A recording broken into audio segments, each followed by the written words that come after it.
Hello everyone, नमस्ते, सत श्री अकाल, आदाब। बहुत बहुत स्वागत है आपका ज्ञानम की ताज़ा खबरों के अंदर।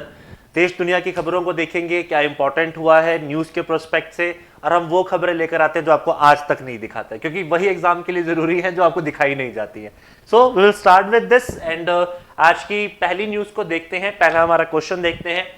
हिंदी दिवस on the September 14 commemorates the adoption of the Hindi as the official language of India. It was adopted in which year? एक तो हमारे एजुकेशन सिस्टम एक छोटा सा ड्रॉबैक है जिसमें हम लोग बच्चों को सिखाते हैं बचपन से कि देश की राष्ट्रभाषा हिंदी है, जो कि बिल्कुल गलत है। राजकीय भाषाएं ऑफिशियल लैंग्वेजेस में से एक है। क्वेश्चन आपको पूछा गया कि किस वर्ष में आपके पास इसे लैंग्वेज को अडॉप्ट किया गया ऑफिशियल लैंग्वेज, और मसला ये कि हम आज इसके बारे में बात क्यों कर रहे हैं। तो इस क्वेश्चन को भी जानने की कोशिश करते हैं। सबसे पहले 14 सितंबर हिंदी दिवस के तौर पर मनाया जाता है। क्लास सिंपल सी चीज है, आपको ये याद रखनी है। 14 जो आपके पास सितंबर है वो भारत में हिंदी दिवस के तौर पर मनाया जाता है। ये 1949 में इस दिन पे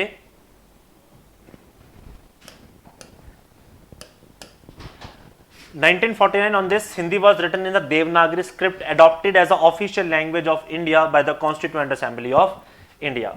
आपके 14 सितंबर 1949 को कॉन्स्टिट्यूएंट असेंबली ने देवनागरी स्क्रिप्ट के अंदर लिखी गई भारतीय हिंदी भाषा को एक ऑफिशियल लैंग्वेज का दर्जा दिया था। Hindi is one of the two official language in the union of the government. एक इंग्लिश है, दूसरी आपकी इंग्लिश है। आपको ये याद रखना है कि हिंदी और इंग्लिश के अलावा हमारी कोई ऑफिशियल लैंग्वेजेस नहीं है। और जबकि हम शेड्यूल 8 को जब पढ़ते हैं तो वहां पर इंग्लिश को Bharat as a recognized language नहीं देखती है। तो हमें यह भी पता होना चाहिए जो 22 भाषाएं जिन्हें रिकॉग्नाइजेशन प्राप्त है इस देश में, उसमें इंग्लिश नहीं है आपके पास। ठीक है।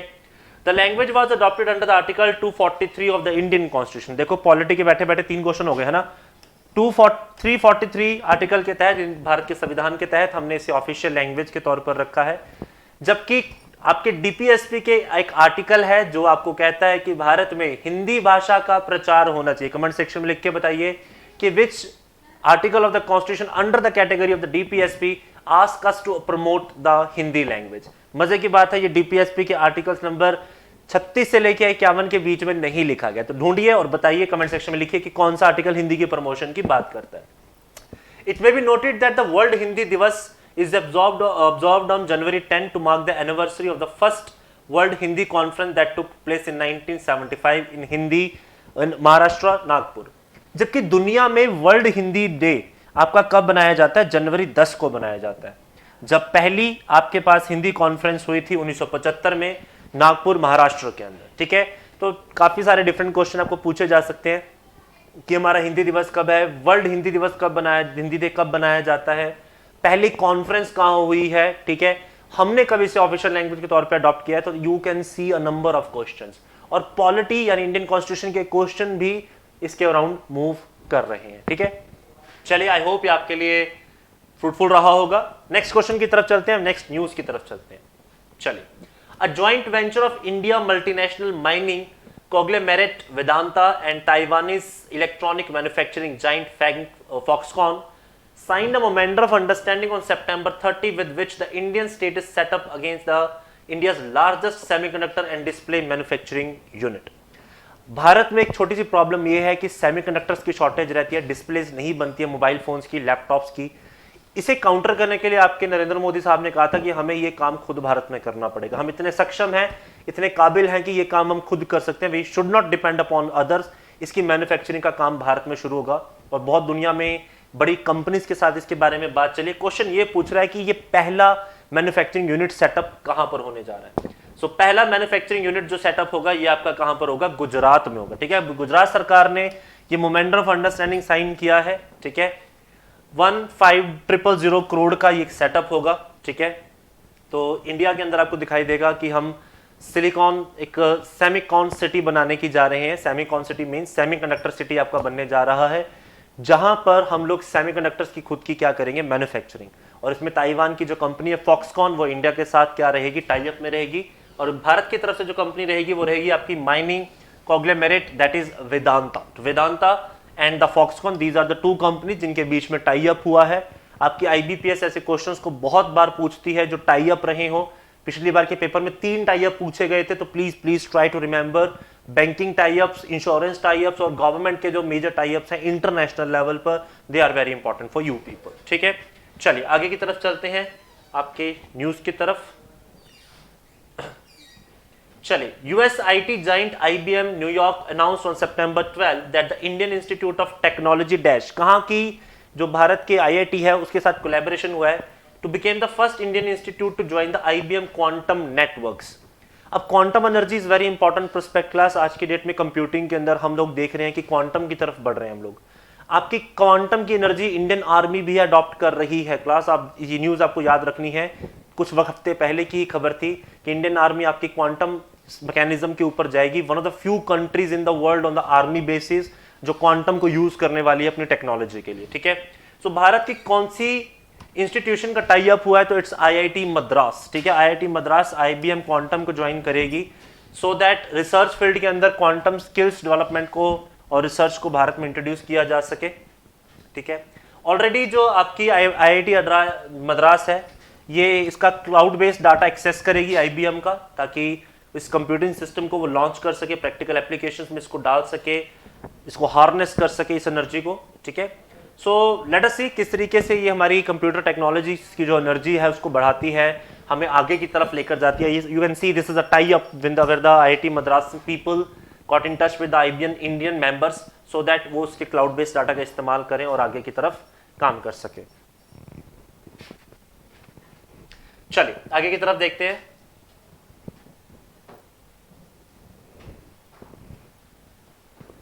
नेक्स्ट है, which state has celebrated it's first मिर्चा फेस्टिवल। पहला मिर्चा फेस्टिवल आपकी कौन सी स्टेट ने रिसेंटली सेलिब्रेट किया? ठीक है, तो यहां पर बात हो रही है मिर्च की। ठीक है, तो और आपको शायद थोड़ा सा पता, अगर आप स्पाइसी खाने के शौकीन हैं, मिर्च खाने के शौकीन है, तो नागालैंड, ठीक है, यहाँ की जो मिर्च है one of the most spiciest is considered. ठीक है, तो नागा मिर्चा फेस्टिवल ऑर्गेनाइज किया गया है। आपके कहां पर किया गया है? सईहामा विलेज काउंसिल के अंदर। ठीक है, आपको यह भी याद रखना है कि नागालैंड का first GI tag, geographical indication tag, मिर्चा को ही मिला हुआ है।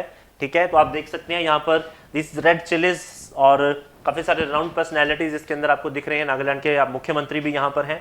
तो अब से हर साल, ये 2022 में पहली बार हुआ है, इंपॉर्टेंट है क्लास, जरूर पूछा जा सकता है आपको। ठीक है, सो आने वाले टाइम में ये क्वेश्चन इंपॉर्टेंट भी है कि आपके पास जीआई टैग किसको मिला हुआ है। इसे किंग चिली का नाम भी दिया जाता है। ठीक है, नागा मिर्चा कहा जाता है। ठीक है, आपको याद रखना है इसे कहा क्या जाता है, नागा मिर्चा।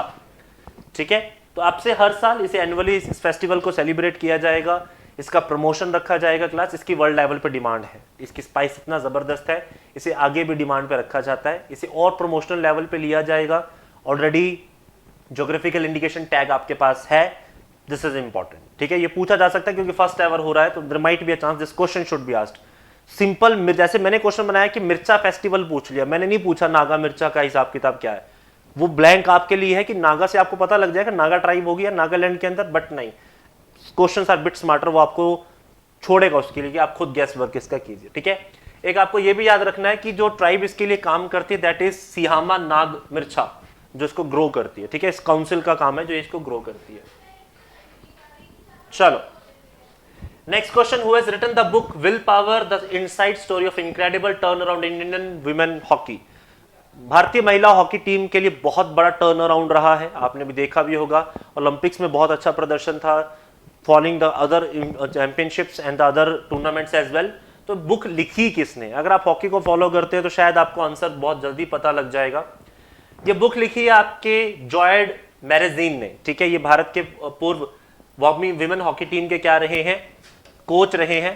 ठीक है, और अपने टाइम में डच के थे। ठीक है, नीदरलैंड्स के प्लेयर रहे हैं, बड़े जबरदस्त खिलाड़ी थे। ठीक है, ये क्वेश्चन आपको जरूर पूछा जा सकता है क्लास, ऐसी बुक्स बहुत इंपॉर्टेंट होती है बुक्स एंड ऑथर के सेक्शन में। 99% क्वेश्चन यही होगा, बुक का नाम और ऑथर का नाम। ठीक है, रेयर चांस है कि आगे की तरफ पूछा जा सके कि वो फॉर्मर हॉकी प्लेयर कहां के हैं। Dutch is another question that can be asked, but this is the book written जहां पर विमेन हॉकी को टर्न अराउंड किया गया। विमेन हॉकी के दिन रात बदले गए और आज विमेन हॉकी बहुत आगे जा चुकी है। ठीक है, नरेंद्र मोदी ने इसको स्पेशली अप्रिशिएट किया after the efforts they have put into the Olympics. Although they failed to get the bronze medal, but the efforts were too valiant to be appreciated. ठीक है, चलिए next, who is appointed as the independent director of fintech firm BharatPe? Bharat पे के अंदर आपने सुना होगा, पहले भी शार्क इंडिया को हम सब देखते ही रहे हैं, बड़े फेमस पर्सनैलिटी इसको होस्ट भी करते रहे, उनका बहुत बड़ा रोल था इसके ग्रो अप होने में। तो अभी वहाँ पे इंडिपेंडेंट डायरेक्टर्स चेंज हुए हैं। तो जो पूर्व डेप्यूटी गवर्नर रहे हैं भारत के आरबीआई के, दैट इज बीपी कनगू, ये आपके क्या अपॉइंट हुए हैं यहाँ पर, ठीक है। और साथ में जो कौशिक दत्ता हैं, जो चेयरमैन है जोमैटो के, ये लोग इंडिपेंडेंट डायरेक्टर्स अपॉइंट हुए हैं फिनटेक की जो फर्म है भारत पे, ठीक है। तो आपको याद रखना है भारत पे के अंदर ये लोग मेंबर्स ऐड हुए हैं, आपको याद रखना है, क्वेश्चंस पूछे जा सकते हैं आपको, ठीक है। इंपॉर्टेंट है, अपॉइंटमेंट के तौर पर है भारत पे के अंदर। चलिए नेक्स्ट, जस्ट न्यूज, तो न्यूज हम सिर्फ देखेंगे, इसके क्वेश्चंस नहीं कर रहे हैं, क्योंकि हो रहा है दुनिया में तो जानना जरूरी है। आपने देखा होगा कि आर्मेनिया और अजरबैजान के बीच में फिर से कैजुअलिटीज, फिर से वायलेंस हो रहा है। The world is going through a tough time, जहां हम लोग एक दूसरे के पीछे पड़ चुके हैं। रशिया यूक्रेन हम लोग देख रहे हैं, चाइना ताइवान उलझे हुए हैं, हालांकि फिजिकल वॉर नहीं शुरू हुआ है बाय द गॉड्स ग्रेस। यहाँ पर हम देख रहे हैं कि this is the area that is Nagorno Karabakh, जो रीजन है तो अजरबैजान का है, लेकिन आर्मेनियन एथनिक के साथ ये पॉपुलेशन के मैक्सिमाइजेशन है, यहाँ पर ज्यादातर जनसंख्या आर्मेनियन एथनिक की है। There is a conflict, continuous conflict between these two states. तो अभी इस एरिया को लेकर बहुत प्रॉब्लम है। तो आर्मेनिया ने इल्जाम लगाया था कि अजरबैजान ने शेल्स गिरे हैं, हमारे लोग मर गए। आर्मेनिया कहती है कि अजरबैजान ने गिरा, अजरबैजान कहता है कि आर्मेनिया ने किया है। So it's a problem. आप लोगों को बताना है कि आर्मेनिया की कैपिटल क्या है, अजरबैजान की कैपिटल क्या है। Write down in the comment sections, do start to participate, ठीक है। बैंकिंग करेंसी, बैंकिंग में आपको क्वेश्चन पूछे जाते हैं, country, capital and currency. Write down these 3 things, Armenia की कैपिटल एंड करेंसी, आपकी अजरबैजान की country and currency, capital and currency paper में पूछे जा सकते हैं। कॉन्फ्लिक्ट में चल रहा है, यूक्रेन की पुराना हो गया है। Go to the next section, ठीक है। चलिए नेक्स्ट देखते हैं आपके पास, Los Angeles named September 17 as a squid game day. South Korean drama था, बहुत फेमस हुआ था, नेटफ्लिक्स पर लॉन्च था स्क्विड गेम्स। अब इसको एक इंटरनेशनल रिकॉग्नाइजेशन दी जा रही है इसके अचीवमेंट्स के लिए। तो Los Angeles has decided September 17 will be celebrated as a squid game day. ये पूछा जा सकता है क्लास, मुझे ऐसे क्वेश्चंस बड़े अच्छे लगते हैं जो आउट ऑफ द बॉक्स होते हैं, क्योंकि हम लोग छोड़ देते हैं और एग्जामिनर्स मोस्ट ऑफ टाइम ऐसे क्वेश्चंस को पेपर में पिक करने की कोशिश करते हैं। पूछा जा सकता है। स्क्विड गेम बहुत फेमस थी और इसमें एक भारतीय एक्टर ने भी पार्टिसिपेट किया था। Write down the name, again आपके लिए क्वेश्चन और हो चुका है ताकि आपको पेपर के लिए ध्यान रहे। स्क्विड गेम के अंदर किस भारतीय कलाकार ने पार्टिसिपेट किया, बड़ी फेमस पर्सनैलिटी है, ठीक है। इसके काफी सारे मीम्स भी बड़े पॉपुलर हुए थे। तो Los Angeles has decided that 17 September will be as a squid game day. चलिए क्लास, तो this is all we have from the today's class. Next session के लिए जुड़े रहिए, तब तक पढ़ते रहिए, एंजॉय कीजिए, क्वेश्चन जो आपको दिए उनको सॉल्व कीजिए कमेंट सेक्शंस के अंदर। आपसे कल फिर से मुलाकात होगी, तब तक के लिए अलविदा, thank you, bye bye, good bye, god bless.